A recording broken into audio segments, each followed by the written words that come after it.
इस पार्ट का सवाल ये रहा।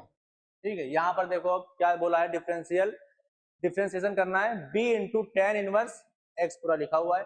अब देखो इसमें अगर आप यहाँ पर ट्रिग्नोमेट्री लगा के फॉर्मूला बनाना चाहोगे तो कोई भी फॉर्मूला आपको नहीं मिलेगा, कोई भी फॉर्मूला आपको नहीं मिलेगा।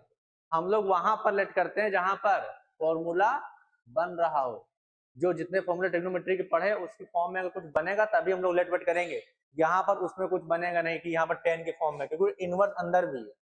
समझ में आ रहा है नहीं आ रहा है? तो इसको मुझे क्या करना होगा, डायरेक्ट ही करना होगा। तो y बराबर क्या दिया हुआ है और कैलकुलेशन तगड़ी है। ठीक है, b tan inverse x by a plus tan inverse x by a हो गया। Differentiate with respect to x क्या हो जाएगा, dy बाई dx।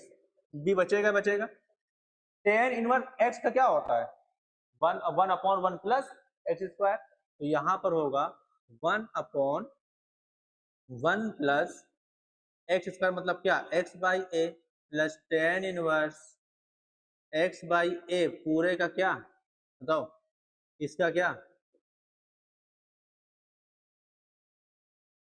ये होता है ना वन प्लस एक्स स्क्वायर, यही तो होता है, कुछ और होता है। ठीक है, इसके बाद अब मुझे इसका करना पड़ेगा।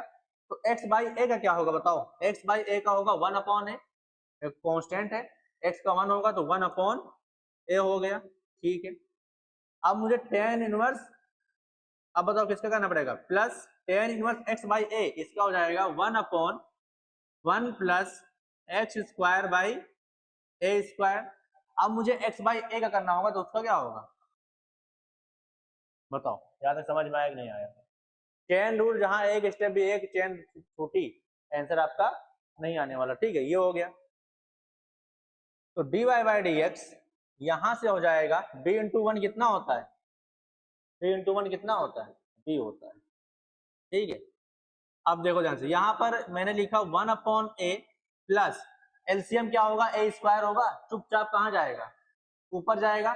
जब ऊपर जाएगा तो ए से एक बार कैंसिल होगा, ऊपर क्या बचेगा, सिर्फ और सिर्फ ए बचेगा। मैंने क्या लिख दिया, लिख दिया।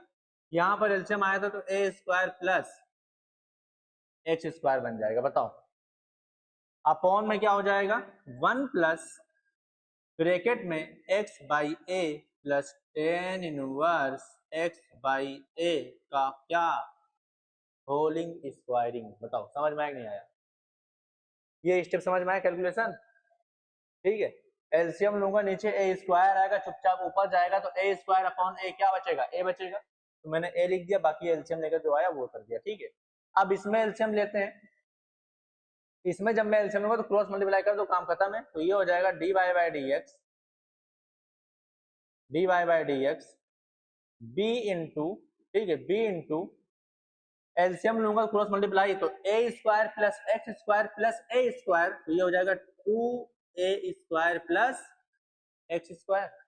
अपॉन में क्या आएगा, अपॉन में आएगा a into a square plus x square, और होल अपॉन में क्या आ जाएगा, one plus x by a plus tan inverse x by a का क्या, होल स्क्वायर।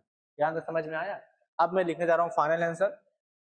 तो यहाँ से D Y by D X final answer हो जाएगा, D Y by D X क्या हो जाएगा, ऊपर बी, ये हो जाएगा बी, ठीक है, इंटू में टू ए स्क्वायर प्लस एक्स स्क्वायर। ठीक है, ये ऊपर हो गया, ये नीचे आएगा तो नीचे हो जाएगा a into a square plus x square, और इंटू में दूसरे ब्रैकेट में क्या रहेगा, one plus x by a plus tan inverse x by a का क्या, होल स्क्वायर। यही क्या हो गया आपका आंसर।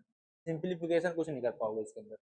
समझ में आया कि नहीं आया, बोलो, क्लियर, बोलो स्तुति, आया समझ में? सिर्फ और सिर्फ कैलकुलेशन मैंने